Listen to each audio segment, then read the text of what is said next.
So in summary, in Q4, we set a record and delivered vehicles at an annualized rate of nearly 2 million a year.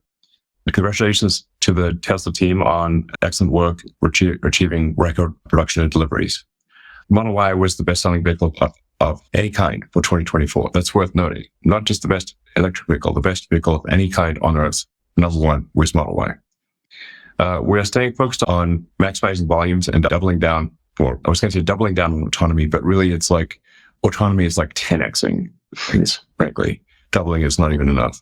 We made many critical investments in 2024 in manufacturing, AI, and robotics that will bear immense fruit in the future. Immense. Like it's, in fact, to such a scale that it is difficult to comprehend. And I've said this before, and I'll stand by it.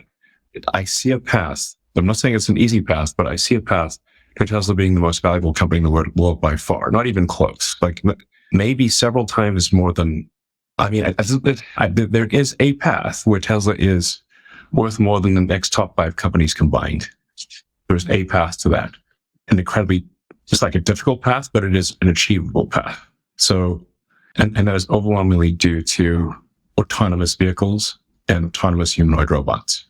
So our focus is actually building towards that. And that's what we're laying the ground. We laid the groundwork for that in 2024. We'll continue to lay the groundwork for that in 2025. More than lay the groundwork, actually. So we'd be building the structure. We're building the manufacturing lines. And I'd like setting up for what I think will be an epic 2026 and a ridiculous 27 and 28. Ridiculously good. That is my prediction. Very few people understand the value of full self-driving and our ability to monetize the fleet. Some of these things I've said for quite a long time, and I know people have said, well, Elon's the boy who cried wolf like several times, but I'm telling you, there's a damn wolf at this time, and you can drive it. In fact, it can drive you. It's a self-driving wolf. For a lot of people, they're like their experience of Tesla autonomy is like, if it's even a year old, if it's even 2 years old, that it's like meeting someone when they're like a toddler and thinking that they're going to be a toddler forever. But obviously they're not going to be a toddler forever. They grow up. But if their last experience was like, oh, FSD was a toddler, it's like, well, it's grown up now. Have you seen it? It's like walks and talks. That's really what we've got.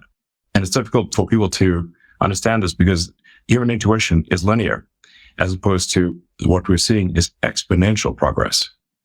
So that's why my number one recommendation for anyone who doubts is simply try it. Have you tried it? When's the last time you tried it? And the only people who are skeptical are those who have not tried it. So, a passenger car typically has only about 10 hours of utility per week out of 168. A very small percentage. Once that car is autonomous, my rough estimate is that it is in use for at least a third of the hours of the week. So call it 50, maybe 55 hours of the week. And it can be used for both cargo delivery and people delivery. So even, let's say people are asleep, but you can deliver packages in the middle of the night or resupply restaurants or whatever the case may be, whatever people need at all hours of the day or night. That same asset, the thing that is these things that already exist with no incremental cost change, just a software update, now have 5 times or more the utility than they currently have. I think this will be the largest asset value increase in human history. Maybe there's something bigger, but I just don't know what it is. And so people who look in the rearview mirror are looking for past precedent, except I don't think there is one. So, but the reality of autonomy is upon us. And I repeat my advice: try driving the car, or let it drive you. So now it works very well in the US, but of course it will over time work just as well everywhere else. We're working hard to grow our annual volumes. Our constraint this year, our current constraint is battery packs this year, but we're working on addressing that constraint. And I think we will make progress in addressing that constraint. And then things are really going to go ballistic next year and really ballistic in 27 and 28. Our Q4 vehicle safety report shows continued year-over-year improvement in safety for vehicles. So the safety numbers, if somebody has supervised full self-driving turned on or not, the safety differences are gigantic. People have seen the immense improvement with version 13 and with incremental versions in version 13. And then version 14 is going to be yet another step beyond that is very significant. We launched the Cortex training cluster at Gigafactory Austin, which was a significant contributor to FSD advancement. And we continue to invest in training infrastructure at our Texas headquarters. So the training needs for Optimus humanoid robot are probably at least ultimately 10x what's needed for the car, at least to get to the full range of useful roles. You can say, like, how many different roles are there for a humanoid robot versus a car? A humanoid robot has probably 1,000 times more uses and more complex things than a car. That doesn't mean the training scales by 1,000, but it's probably 10x. Now you can do this progressively, so it doesn't mean like Tesla's going to spend like $500 billion in training compute, because we will obviously train Optimus to do enough tasks to match the output of Optimus robots. And obviously the cost of training is dropping dramatically with time. So it is one of those things where I think long-term Optimus has the potential to be north of $10 trillion in revenue. Like, it's really bananas. So then you can obviously afford a lot of training compute in that situation. In fact, even $500 billion of training compute in that situation would be quite a good deal. The future is going to be incredibly different from the past, that's for sure. We live at this unbelievable inflection point in human history. So we're going to be launching unsupervised full self-driving as a paid service in Austin in June. We feel confident in being able to do an initial launch of unsupervised, no one in the car, full self-driving in Austin in June.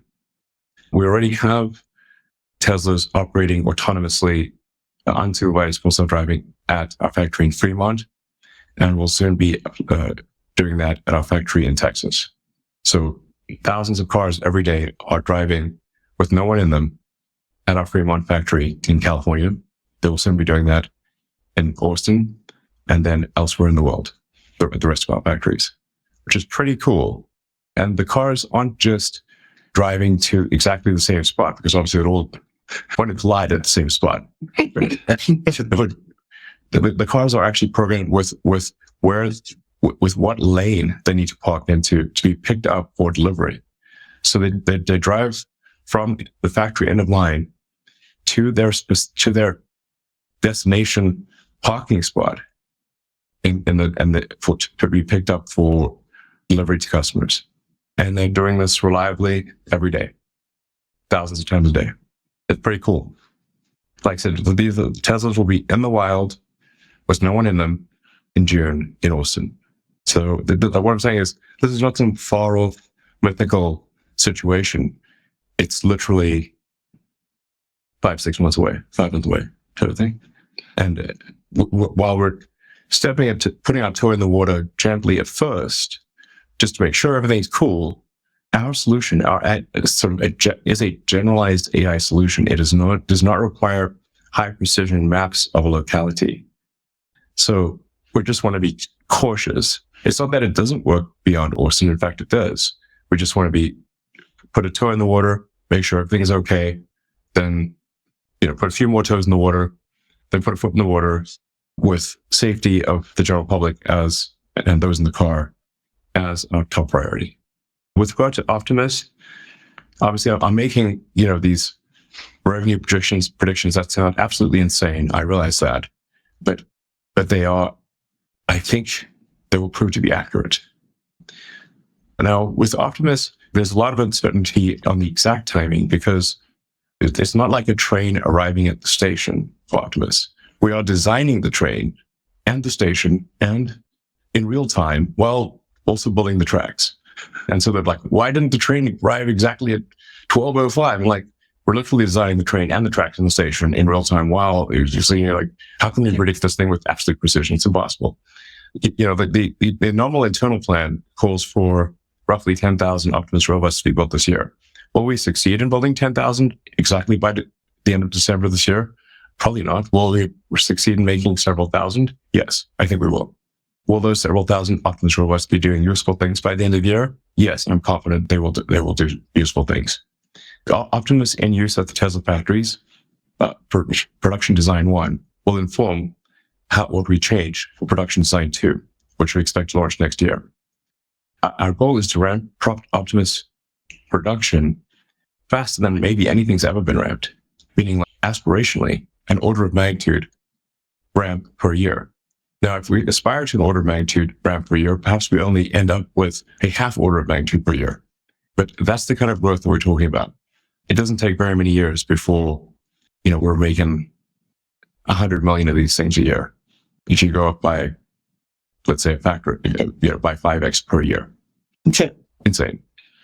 Not 50%, 500%. These are big growth numbers. This is an entirely new supply chain, entirely new technology. There's nothing off the shelf to use. We tried desperately with Optimus to use any existing motors, any actuators, sensors. Nothing worked for a humanoid robot at any price. We had to design everything from physics-first principles to work for a humanoid robot, and with the most sophisticated hand that has ever been made before, by far, and be able to thread a needle. I mean, this is the level of precision no one has been able to achieve. And so it's really something special. So, and my prediction long-term is that Optimus will be overwhelmingly the value of the company. Regarding energy, back to Earth, energy storage is a big deal and will become, it's already super important, will become incredibly important in the future. And it is something that enables far greater energy output to the grid than is currently possible, because the vast majority of the grid has no energy storage capability. So they have to design the power plants for very high peaks, assuming that there's no energy storage. Once you have grid energy storage and home-based energy storage, the actual total energy output per year of the grid is dramatically greater than people think. Maybe it's at least double. This will drive the demand of stationary battery packs, and especially the grid scale ones, to an insane, basically as much demand as we could possibly make. So we have our second factory, which is in Shanghai, that's starting operation, and we're building a third factory. So we're trying to ramp output of the stationary battery storage as quickly as possible.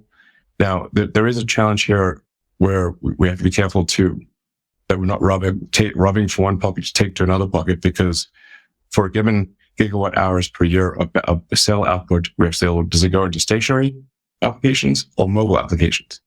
It can't go into both. So we have to make that trade-off.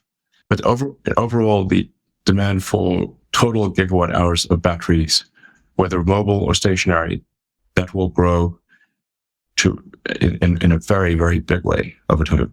In conclusion, 2025 really is a pivotal year for Tesla.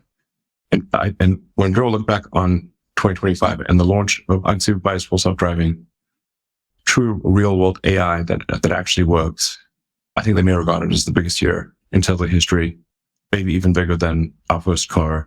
In fact, I think it probably will be viewed 25 as maybe the most important year in Tesla's history. There is no company in the world that is as good at real-world AI as Tesla.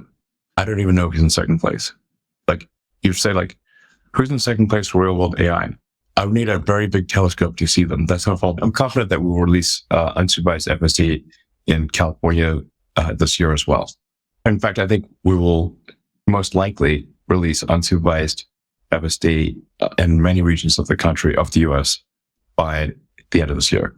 Like I said, we're just putting a toe in the water, then a few toes, then leg, then make sure everything's cool. We're looking for a safety level that is significantly above the average human driver. So it's not anywhere much safer, not a little bit safer than human, way safer than human. The standard has to be very high, because the moment there's any kind of accident with an autonomous car, this immediately gets worldwide headlines, even though about 40,000 people die every year in car accidents in the US. And most of them don't even get a mention anywhere. But if somebody scrapes a shin with an autonomous car, it's headline news. So it's really the only thing holding us back is an excess of caution. But people can suddenly get a feel for how well the car would perform as unsupervised FSD by simply allowing the car to drive you around your city and see how many times did you have to intervene, not where you wanted to intervene or were a little concerned, but how many times did you have to intervene for definite safety reasons? And you will find that that is currently very rare. And what we're seeing is, at this point, significant interest from a number of major car companies about licensing Tesla full self-driving technology. What we've generally said is the best way to know what to do is take one of our cars apart, and then you can see where the placement of the cameras are, what the thermal needs are of the Tesla AI inference computer. That's better than us, sending some CAD drawings. And then we're only going to entertain situations where the volume would be very high. Otherwise, it's just not worth the complexity. And we will not burden our engineering team with laborious discussions with other engineering teams until we obviously have unsupervised full self-driving working throughout the United States.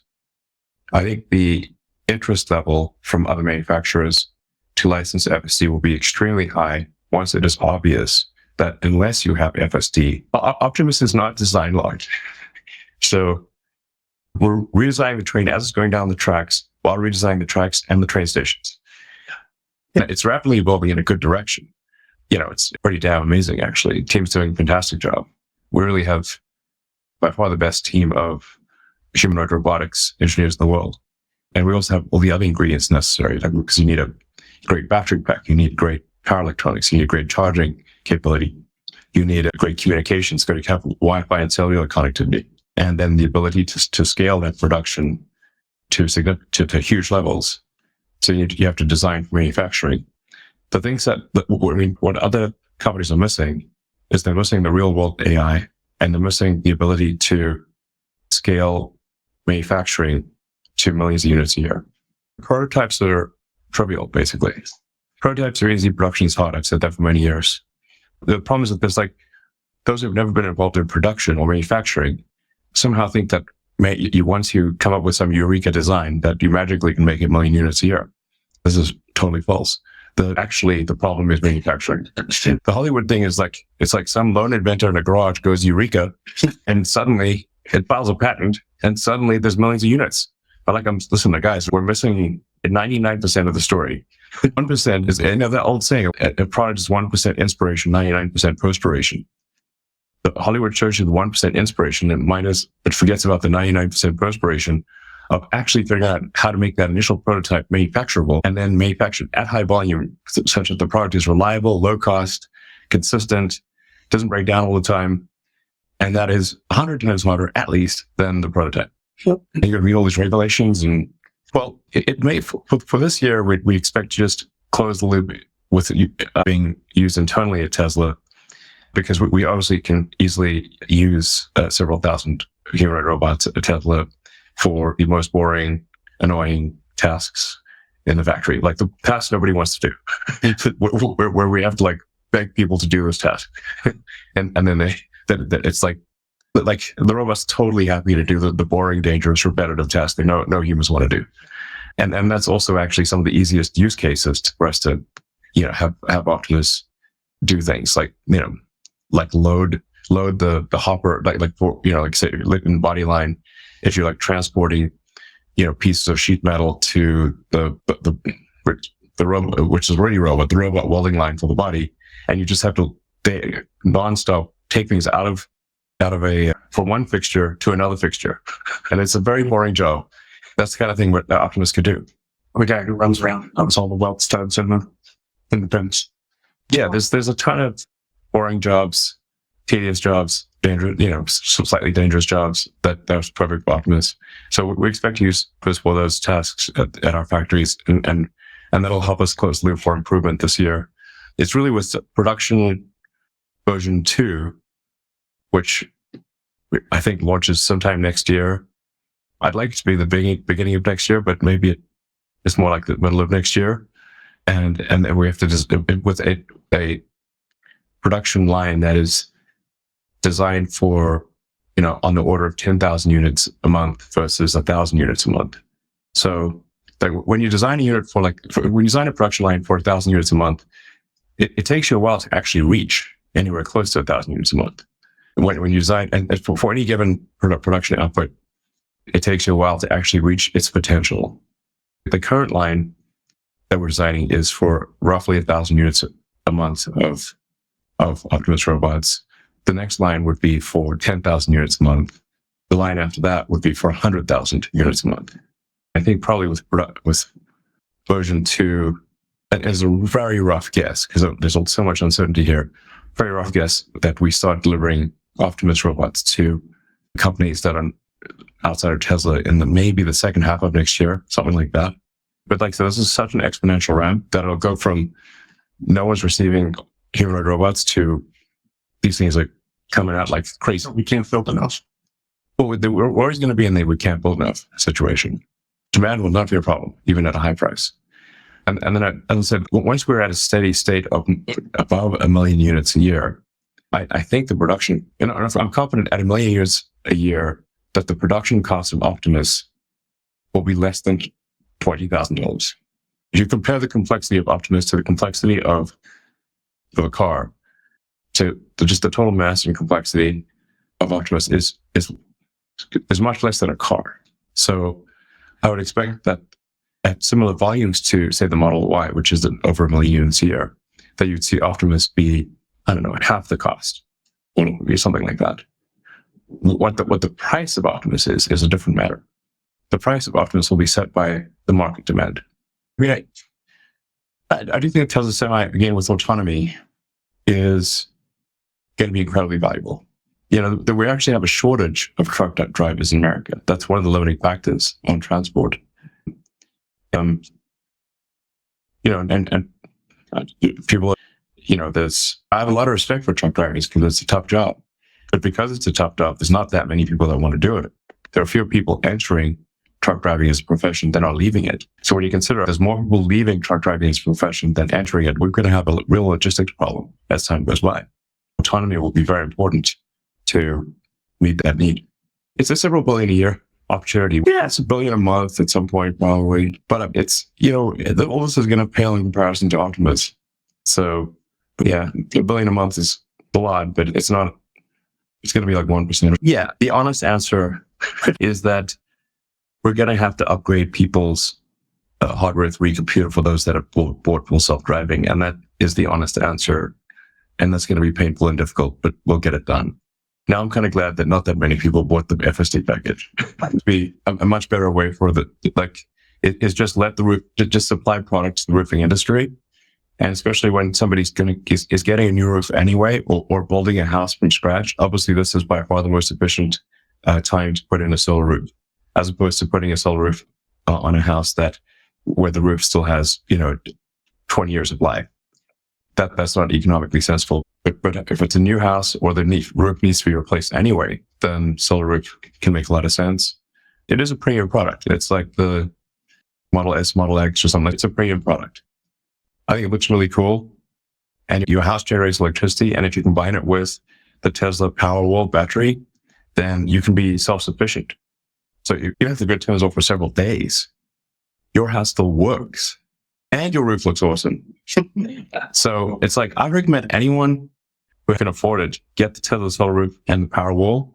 Your family's life might depend on it. And just in terms of convenience, your kids are not going to yell at you because their computers don't work because power went out and you can't charge your phone. Sure. How about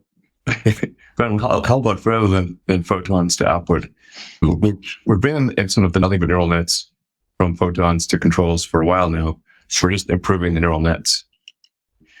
I have to say, I continue to be amazed by just how effective autoregressive transformers are at solving a wide range of problems.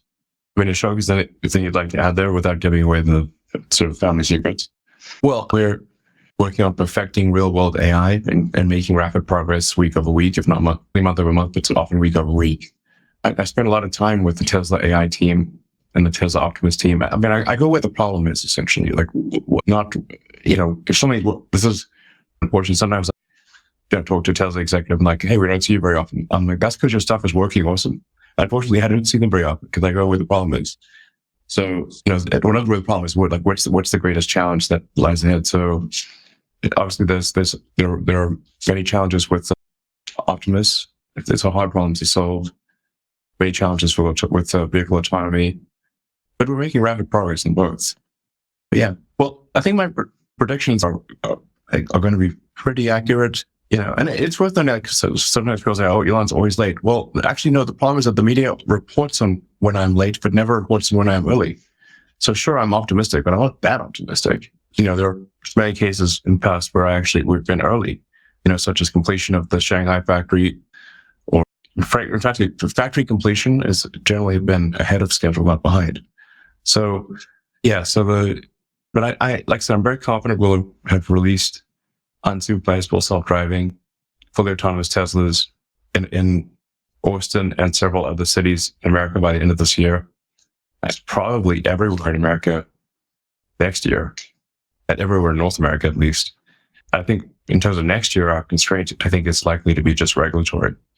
Like Europe really has, for example, Europe is a layer cake of regulations and bureaucracy, which that really needs to be addressed. There's this joke like America innovates, Europe regulates. It's like, guys, there's too many refs on the field. For example, for us to release supervised full self-driving in Europe, even though it works really well, we have to go through a mountain of paperwork with the Netherlands, which is our primary regulatory authority. Then the Netherlands presents this to the EU in, I think, May. And there's like this big EU country committee. We expect it to be approved at that time, but there's nothing we can do to make that happen sooner. In fact, all the countries would have to vote to have it happen sooner than May. Otherwise, it won't happen sooner than May. So then when is unsupervised FSD allowed in Europe? I'm like, May next year, maybe? I don't know. Well, I have to find out when the EU is meeting again. Sometimes it's a 12-month cadence, sometimes a 6-month cadence. Then in China, which is a gigantic market, we do have some challenges because they currently allow us to transfer training video outside of China. And then the US government won't let us do training in China. So we're in a bit of a bind there, a bit of a quandary. So what we're already solving then is by literally looking at videos of streets in China that are available on the internet to understand, and then feeding that into our video training so that publicly available video of street signs and traffic rules in China can be used for training. And then also putting it in a very accurate simulator. And so it will train using sim for, bus lanes in China. Like bus lanes in China, by the way, one of our biggest challenges in making FSD work in China is the bus lanes are very complicated. And there's like literally like hours of the day that you're allowed to be there and not be there. And then if you accidentally go in that bus lane at the wrong time, you get an automatic ticket instantly. So kind of a big deal, bus lanes in China. So we have to put that into our simulator, train on that. The car has to know what time of day it is, read the sign.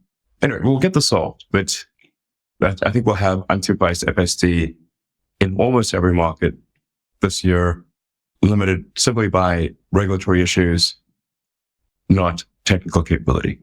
And then unsupervised FSD in the US this year, in many cities, but nationwide next year. And hopefully we have unsupervised FSD in most countries by the end of next year. That's my prediction with best data that I have right now. Look, we even have a radar in the car and we turned it off. Obviously humans drive without shooting lasers out of their eyes. Humans drive just with passive visual. Humans drive with eyes and a neural net and a brain neural net. So sort of biological, so the digital equivalent of eyes and a brain are cameras and digital neural nets or AI. So that's the entire road system was designed for passive optical neural nets. That's how the whole road system was not designed, and what everyone is expecting that's how we expect other cars to behave. So therefore, that is very obviously the solution for full self-driving as a generalized solution for full self-driving, as opposed to the very specific, neighborhood by neighborhood solution, which is very difficult to maintain, which is what our competitors are doing. Guys, yeah, LiDAR has a lot of issues. Like I don't have like the SpaceX Dragon docks with the space station using LiDAR, that a program that I personally spearheaded. I don't have some fundamental bizarre dislike of LiDAR. It's simply the wrong solution for driving cars on roads. Right. You understand how LiDAR works. I oversaw that engineering project directly. And so I'm like, we literally designed and made a LiDAR to dock with the space station. If I thought it was the right solution for cars, I would do that. But well, at Tesla, obviously, we think manufacturing is cool. SpaceX, we think manufacturing is cool. But in general, for talented Americans, they need to, beyond my companies, beyond me and people and my teams here, in general, we need to make manufacturing cool again in America. And, like, I honestly think people should move from like law and finance into manufacturing. That's my honest opinion. We have too much talent in law and finance in America, and there should be more of that talent in manufacturing. I mean, at Tesla, we're making sure that we can continue to manufacture our stuff, even in the event of geopolitical tensions rising to very high levels. It'll be our fleet testing it. We'll be scrutinizing it very carefully, make sure it's not something we missed. It will be autonomous ride-hailing for money in Austin in June. And then as shortly as possible, other cities in America. I expect us to be doing unsupervised activity with our internal fleet in several cities by the end of the year. It's probably next year when people are able to add or subtract their car from the fleet. So kind of like Airbnb, where you can add or subtract your house or guest room. You add it to the Airbnb inventory or don't add it to the Airbnb inventory. If you're traveling for a month, you can let other people use your house. And then anyway, so that's probably next year, because we want to just make sure we've ironed out any kinks. A lot of it is, it's not like we're not splitting the atom here. It's just a bunch of work that needs to be done to make sure the whole thing works efficiently, that people can order the car. It comes, it's the right spot, does exactly the right thing. All the payment systems work. The billing works. Yeah. It's not far off, but we want to prove to ourselves, prove to ourselves and obviously prove to regulators that the car is unequivocally safer in autonomous mode than not.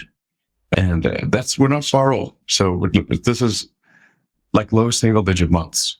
I think that sustainable transport is inevitable.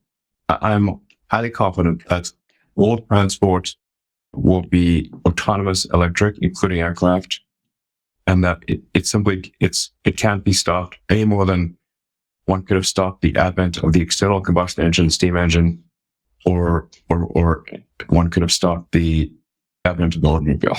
It's going to happen, and you can't stop the advent of electric cars. It's going to happen. The only thing holding back electric cars was range, and that is a sole problem. So I'm not sure I understand the question, but we have a lot of cars. I mean, we've got millions of cars out there. Well, right now the constraint we're trying to solve is battery production as opposed to demand. So now Q1, we've got this massive factory retooling for the new Model Y, for example, that obviously has a short-term impact on output. Just before this call was we've got to figure out how to increase total gigawatt hours of battery production this year, one way or another. That's the constraint on our output.